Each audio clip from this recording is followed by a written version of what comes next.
രാജ്യം കാത്തിരുന്ന ഒരു തിരിച്ചടി ഇപ്പോൾ നൽകിയിരിക്കുകയാണ് പാകിസ്ഥാന്. പഹൽഗാമിൽ നിരപരാധികളായ നമ്മുടെ വിനോദസഞ്ചാരികൾ 25 ഇന്ത്യക്കാരും ഒരു നേപ്പാളിയും ഈ 25 ഇന്ത്യക്കാരിൽ ഒരു മലയാളിയും വലിയ മുറിവും വേദനയും സമ്മാനിച്ച ദിവസങ്ങൾ, അതിനുശേഷം ഇത്രയും ദിവസം ക്ഷമയോടെ കാത്തിരുന്ന നമ്മൾ ഇപ്പോൾ വളരെ കൃത്യമായ ഒരു സർജിക്കൽ സ്ട്രൈക്കിലൂടെ തിരിച്ചടി കൊടുത്തിരിക്കുകയാണ് പാകിസ്ഥാന്. പാകിസ്ഥാൻ്റെ 9 ഭീകര കേന്ദ്രങ്ങളിലേക്കാണ് ഇന്ത്യൻ മിസൈലുകൾ പറന്നിറങ്ങിയത്. കൃത്യമായ ആസൂത്രണത്തോടെ, കൃത്യമായ പദ്ധതിയോടെ രാജ്യത്തിൻ്റെ പ്രധാനമന്ത്രി അത് വീക്ഷിച്ചുകൊണ്ടിരുന്നു. ഏറ്റവും ശേഷിയുള്ള ആയുധങ്ങൾ ഉപയോഗിച്ചുകൊണ്ടായിരുന്നു നമ്മുടെ ആക്രമണം എന്നാണ് പുറത്തുവരുന്ന വിവരങ്ങൾ. ഏറ്റവും പ്രധാനപ്പെട്ടതായി കരുതുന്നത് സ്കാൽപ്പ് മിസൈലുകളാണ്.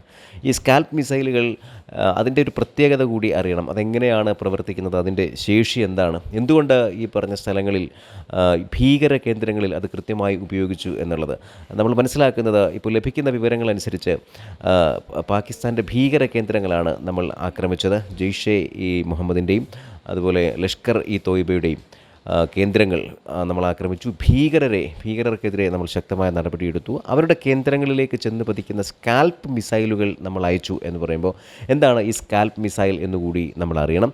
സ്കാൽപ്പ് മിസൈൽ അഥവാ സ്റ്റോം ഷാഡോ മിസൈൽ എന്നുകൂടി ഇതിന് പേരുണ്ട്. ഇതൊരു ദീർഘദൂര മിസൈലാണ്. 560 കിലോമീറ്ററിൽ കൂടുതൽ ദൂരപരിധിയുള്ള മിസൈലാണ് ഈ സ്കാൽപ്പ് മിസൈൽ എന്ന് പറയുന്നത്.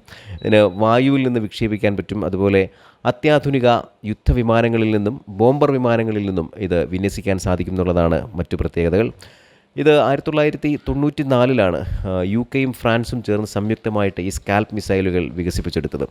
ഇത് സർജിക്കൽ സ്ട്രൈക്കുകൾക്ക് ഇത് പൊതുവെ ഉപയോഗിക്കപ്പെടുന്നുണ്ട്. അതിൻ്റെ കാരണം എന്ന് വെച്ചാൽ സർജിക്കൽ സ്ട്രൈക്കുകളിൽ ഇത് ഉപയോഗിക്കുമ്പോൾ ലഭിക്കുന്ന ഒരു കൃത്യതയാണ് ഇതിൻ്റെ ഏറ്റവും പ്രധാനപ്പെട്ട പ്രത്യേകത. GPS സംവിധാനമുണ്ട്, ഗ്ലോബൽ പൊസിഷനിങ് സംവിധാനം. ഇതൊരു ലക്ഷ്യത്തിലേക്ക് തൊടുത്തുവിട്ടാൽ ഇത് പോകുന്ന വഴി അത് കൃത്യമായിട്ട് ഈ പറഞ്ഞ സംവിധാനത്തിലൂടെയും അതിൻ്റെ സോഫ്റ്റ്വെയറുകളിലൂടെയും മനസ്സിലാക്കി കൃത്യസ്ഥലത്തേക്ക് പോയി അത് പതിക്കുന്നു എന്നുള്ളത്. അതുപോലെ ഇനേർഷ്യൽ നാവിഗേഷൻ സിസ്റ്റം, ഇത് രണ്ടും ഇതിൽ സജ്ജീകരിച്ചിരിക്കുന്നുള്ളതുകൊണ്ടാണ് ഇതിൻ്റെ ഒരു കൃത്യത. അതുപോലെ താഴ്ന്നു പറക്കാൻ സാധിക്കും എന്നുള്ളത് ഈ സ്കാൽപ്പ് മിസൈലുകളുടെ ഒരു പ്രത്യേകതയാണ്. അതിൻ്റെ ഒരു ഗുണം എന്ന് പറയുന്നത് ശത്രു രാജ്യങ്ങളുടെ മിസൈൽ റഡാറിൻ്റെ പരിധിയിൽ ഇത് പെടുന്നില്ല. റഡാറിൻ്റെ നിരീക്ഷണ വലയത്തിൽ പെടാതെ താഴ്ന്ന് പറന്നു പോകാൻ ഇതിന് സാധിക്കും എന്നുള്ളത്. അതുപോലെ ചെന്ന് പതിക്കുന്നിടത്ത് കനത്ത നാശനഷ്ടം ഉണ്ടാക്കാൻ സാധിക്കുന്ന അത്ര കനത്ത അളവിലുള്ള ആയുധം ഈ മിസൈലിന് സൂക്ഷിച്ചുകൊണ്ട് പോകാൻ പറ്റും. വലിയ സ്ഫോടക വസ്തുക്കളൊക്കെയാണ് കൊണ്ടുപോകുന്നതെങ്കിൽ കൂടുതൽ ഭാരമുള്ള സ്ഫോടക വസ്തുക്കൾ വഹിച്ചുകൊണ്ട് പറന്നു പോകാൻ പറ്റും എന്നുള്ളതൊരു പ്രധാനപ്പെട്ട കാര്യം. മറ്റൊന്ന് ഫയർ ആൻഡ് ഫോർഗെറ്റ് മിസൈൽ ഇനത്തിൽപ്പെട്ട മിസൈലാണ് ഇത്. അതായത് ഇത് വൺസ് ഇത് വിക്ഷേപിച്ചു കഴിഞ്ഞാൽ, ഒരിക്കൽ ഈ മിസൈൽ തൊടുത്തു കഴിഞ്ഞാൽ പിന്നെ പുറത്തു നിന്നുള്ള എന്തെങ്കിലും തരത്തിലുള്ള നിയന്ത്രണങ്ങൾ ഈ മിസൈലിൽ അത് തൊടുത്തവർക്ക് പോലും ചെയ്യാൻ സാധിക്കില്ല. അത് ഏത് ലക്ഷ്യത്തിലേക്കാണോ തൊടുത്തു വിട്ടത് ആ ലക്ഷ്യത്തിൽ അത് ചെന്ന് പതിക്കും എന്നുള്ളതാണ് ഏറ്റവും പ്രധാനപ്പെട്ട കാര്യം. ലക്ഷ്യം മാറ്റാൻ ഇത് തൊടുത്തു വിട്ട ആൾക്ക് പോലും സാധിക്കില്ല എന്നുള്ളത്.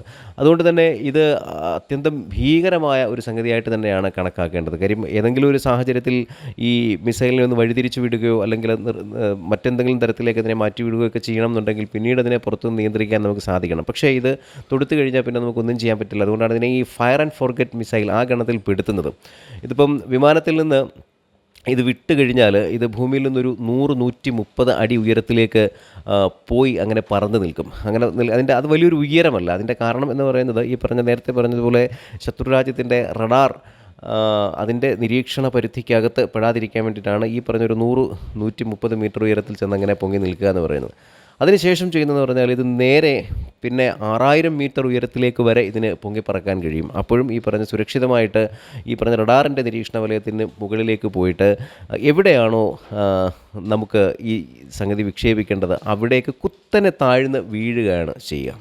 അതാണ് ഇതിൻ്റെ ഏറ്റവും വലിയൊരു പ്രത്യേകത. അതായത് പൊങ്ങുന്ന സമയത്ത് ഇത് റഡാറിൻ്റെ പരിധിയിൽ പെടാത്ത രീതിയിൽ 100-130 മീറ്റർ ഉയരത്തിൽ നിൽക്കുകയും പിന്നീട് അത് കുത്തനെ പൊങ്ങി 600 മീറ്റർ എന്ന് പറഞ്ഞാൽ 6 കിലോമീറ്റർ ഉയരമാണ്. അതുവരെ അത്രയും ഉയരത്തിൽ വരെ അതിന് പൊങ്ങി പറക്കാൻ കഴിയും. നേരത്തെ പറഞ്ഞതുപോലെ 560 കിലോമീറ്റർ വരെ ഇതിനെ പറക്കാൻ കഴിയും.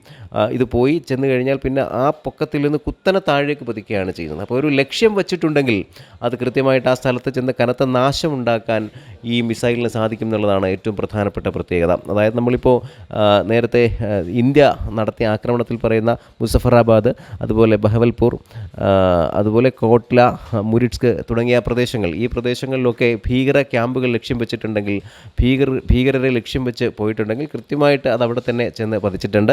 അതിൻ്റെ റിസൾട്ടുകളൊക്കെ, അതായത് എത്ര പേര് കൊല്ലപ്പെട്ടു, നമ്മൾ ഉദ്ദേശിച്ചതുപോലെ കാര്യങ്ങൾ എത്രത്തോളം നടന്നു എന്നുള്ളതൊക്കെ കൃത്യമായിട്ട് ഇനി സൈന്യം അത് പറയുമ്പോഴാണ് നമുക്കറിയാൻ സാധിക്കുക. പക്ഷേ ഏറ്റവും കൃത്യമായ ഒരു ആയുധം നമ്മൾ അതിനുവേണ്ടി ഉപയോഗിച്ചു എന്നുള്ളത് ഏറ്റവും പ്രധാനപ്പെട്ട കാര്യം.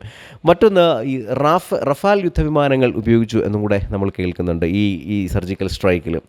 റഫാൽ യുദ്ധവിമാനങ്ങളും ഈ പറഞ്ഞതുപോലെയാണ് മാരകമായ പ്രഹരശേഷിയുള്ള അല്ലെങ്കിൽ മാരകമായ പ്രാപ്തിയുള്ള വിമാനങ്ങളുടെ പരിധിയിൽ വരുന്നതാണ്, യുദ്ധവിമാനങ്ങളുടെ പരിധിയിൽ വരുന്നതാണ്. രാത്രിയും പകലും ഇത് യുദ്ധത്തിന് ഉപയോഗിക്കാൻ പറ്റും. ഈ പറഞ്ഞതുപോലെ സർജിക്കൽ സ്ട്രൈക്കുകളൊക്കെ നടക്കുന്നത് പലപ്പോഴും രാത്രിയാണ് എന്നുള്ളതുകൊണ്ട് റഫാൽ വിമാനങ്ങളുടെ ശേഷിയെ നമുക്ക് ആശ്രയിക്കേണ്ടി വരും. ഇതിൻ്റെ ഒരു പ്രത്യേകത എന്ന് പറഞ്ഞാൽ 1900 km/h, അതിൽ കൂടുതൽ വേഗതയിൽ ഈ പറഞ്ഞ റഫാൽ വിമാനങ്ങൾക്ക് സഞ്ചരിക്കാൻ കഴിയും. ഒരു ഒറ്റപ്പറക്കലിൽ 3700 km വരെ ഇതിന് താണ്ടാൻ സാധിക്കും. ഒട്ടുമിക്ക അത്യന്താധുനിക മിസൈലുകളും ആയുധങ്ങളുമൊക്കെ ഇതിൽ കണക്ട് ചെയ്ത് വെക്കാനും സാധിക്കും. നമുക്ക് എവിടെ നിന്നാണോ വിക്ഷേപിക്കേണ്ടത് അവിടെ നിന്ന് നമുക്ക് വിക്ഷേപിക്കാൻ പാകത്തിൽ.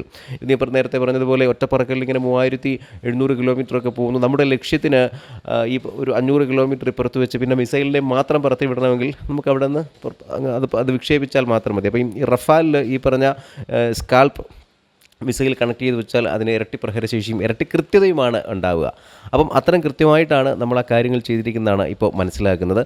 ഈ റഫാൽ വിമാനങ്ങളിലെ മറ്റൊരു പ്രത്യേകത, അത് ഉപയോഗിക്കുന്നതിൻ്റെ ഒരു കാരണം കൂടെ പറയാം. അത് 3 തരത്തിൽ നമുക്കത് പ്രയോജനപ്പെടും. ഒന്ന് എയർ ടു എയർ എന്നാണ് പറയുക. അതായത് ആകാശത്ത് വെച്ച് തന്നെ ഒരു റഫാൽ വിമാനത്തിൽ നിന്നുകൊണ്ട് മറ്റൊരു വിമാനത്തെ തകർക്കാൻ നമുക്ക് സാധിക്കും. ഈ പറഞ്ഞതുപോലെ ക്രൂയിസ് മിസൈലുകൾ പോലെ ആളില്ലാ വിമാനങ്ങളൊക്കെയാണ് ഇതിലെ വരുന്നതെങ്കിൽ ആ വിമാനത്തെ